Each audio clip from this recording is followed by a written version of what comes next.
Unengineered love. Unengineered love. When you start to look at social media, you can easily come to the conclusion, and fairly so, that most women, they love on the basis of conditions. They love, if circumstances are going their way, then the love is very, it's full. The cup is full. But when things are not moving the way they want them to move, then they are out of there. You know, I'm out of here. That type of mindset, type of attitude, and social media does encourage that for women to be like, "Girl, if you're not happy, leave him." Okay, and we underestimating the power of the machine that engineers the idea of what it means to be in love. The machine is very pronouncedly used by women, which is social media.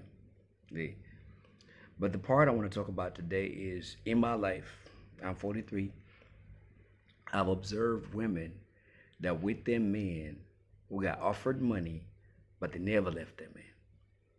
They were loyal, they were faithful. I've observed it's not many, but they existed. So it tells me that certain individuals or females have the capacity to love a man in a sincere fashion. I met, there's a lady that, a Vietnamese lady, the daughter was telling me that after her husband died, she swore not to be with anybody else. She never remarried. Her children take care of her. She has never been with any other man since. And everybody verifies that story. So it's refreshing to know that it's not everybody whose sense of love is engineered.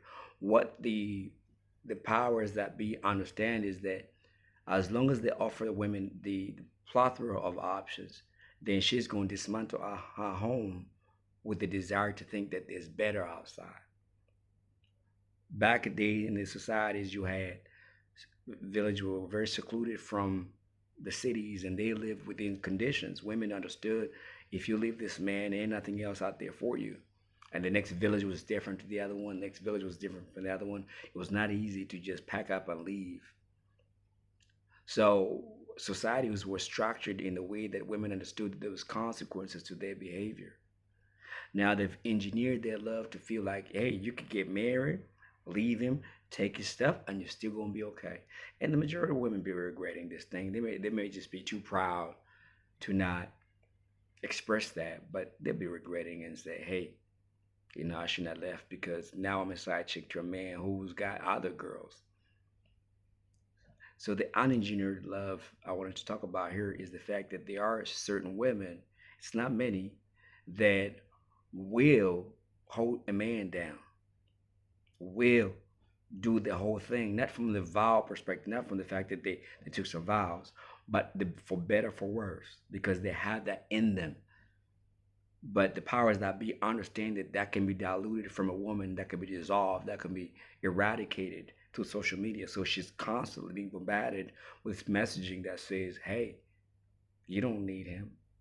If things are a little rough, you're uncomfortable, there's another guy over there. And of course, these men are real in the DMs, they're real, but they're not going, they're real as far as the person, but it's not reality because the man could be, you know, there's a woman, she lives in Africa, she's in Kenya, and there's a man who's in Houston, Texas, and he's messaging her, your queen and everything else. He's real, but he can never commit. He's not going to travel.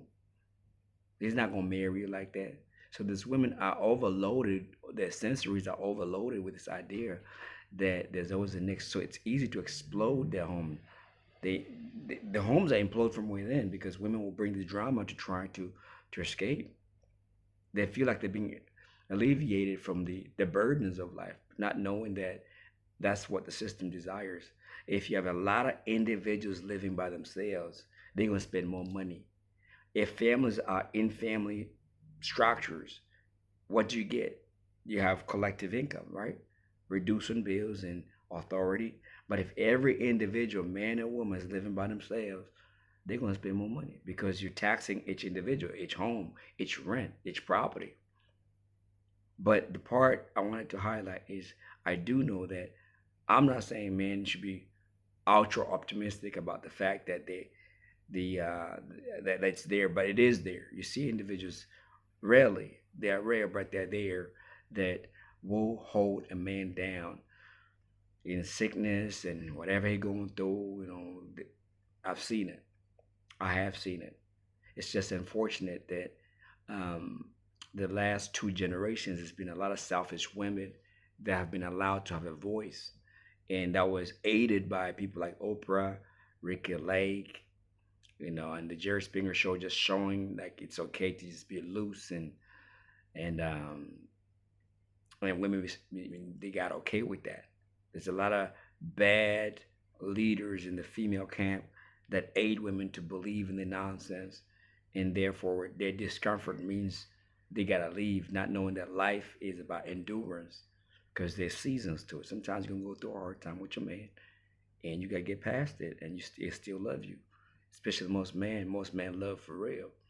So I do believe that if the women who are ride or die for real, not circumstantially available, could teach women, but of course the sisters don't want that.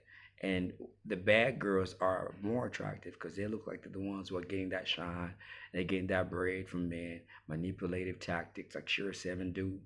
You know what I mean? So it's sad to think, but that's why I think that overall, good women are going to be very few, because a lot of women are swayed by this bad B, I can do battle by myself mindset. And especially most of the singers represent that. The artists, female artists, push women to that mindset. But the unengineered love is the love that's sincere. It's a kind of, if you look at it in a biblical sense, Sarah could have been easily swept off by the king of Egypt, Pharaoh. She could have gone with him instead of wandering around through the wilderness with Hamid and Abraham. She could have been like, you know what? The man want me, I'm gone. But she had that unfiltered, unengineered love. She knew who the man she was with, and so forth. And the Most High was, and the key thing is the Most High was in the picture in that situation. But and I've seen, the evidence of the stereotype of characters that have existed. Now, unfortunately, the Jezebel or the Delilah type of characters are the attractive ones to women. They're the ones that women really want to follow. The Sarah type, it's not attractive to women, because what did Sarah say? You know, have my maid, go with her. Same thing with Israel, Jacob, who became Israel. You see those characters, the women who are loyal to him and everything and faithful. He had the women, he had them, his maids, the part of the progenitor of the children of Israel, but nobody wants to talk about that, you know. But you see that ride or die love, that faithful love, because there's consequences, there's perimeters, there's limitations, there's authority. Now it's just like gates wide open, anything goes. And then when things go bad, which they're about to, then they cry and say, "We men won't protect us. We desire men and everything else." But the unengineered love, so the women that still exist like that, they're gonna get a man without a problem. All right. Peace, love, and blessings.